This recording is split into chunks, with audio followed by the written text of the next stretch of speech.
النكتة دي بصوت الفنان الجميل عبد الفتاح الأسري. مرة واحدة تخينة قوي وبتعشق الأكل موت، متجوزة واحد بخيل على الآخر.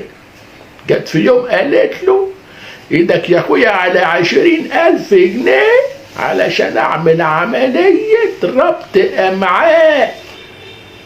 قال لها: خدهم 20 جنيه واشتري لك قفل للمطبخ.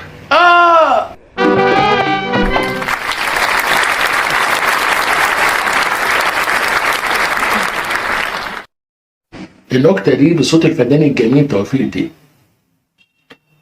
مرة واحد دخيل أوي عزم صحابه على لحمة، راح مقدم لهم الشوربة من غير أي لحمة. قالوا له: إيه ده يا أخويا؟ في شوربة لحمة من غير لحمة؟ قال لهم: يعني هو الشاي العروسة في عروسة؟ ويا أحلى من اللحمة مفيش يا. النكتة دي بصوت الفنان الجميل عبد الفتاح الأسري. مرة واحد كان بيتجوز واحدة مسرفة على الآخر، مش مخلية له ولا قرش، وكل يوم يتخانقوا مع بعضيهم.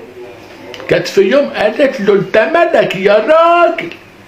ده انت لو ما كنتش اتجوزتني كان زمان حياتك دلوقتي كلها فاضية. قال لها: لا وانت صادقة، ده كان زمان محفظتي مليانة.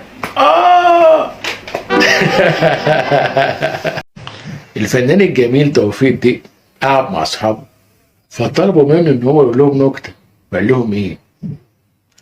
مره واحد دخل على مراته وقال لها: انما قولي لي يا ام العيال، هو صحيح الست مصباح البيت يا اختي؟ قالت له: طبعا يا راجل، وانت تقدر تعيش من غيري يا اخويا؟ قال لها: ايه رايك لو جبتلك 3 مصابيح كمان؟ مش البيت ينور اكتر ويلعلع؟ قالت له: يا راجل اتنيل، وانت عندك كهرباء تنور 4 مصابيح؟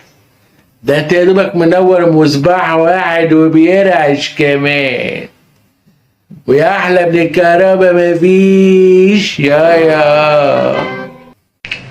النكتة دي بصوت الفنان الجميل عبد الفتاح الأسري. مرة واحدة بتعاتب جوزها بتقول له: شايف يا راجل، أبو حسن من كتر حبه في أم حسن لما ماتت بنالها جمع باسمها. قال لها: وأنا مش متأخر، أنا بصراحة مشتريتك الأرض من زمان، بس التأخير من عندك أنت.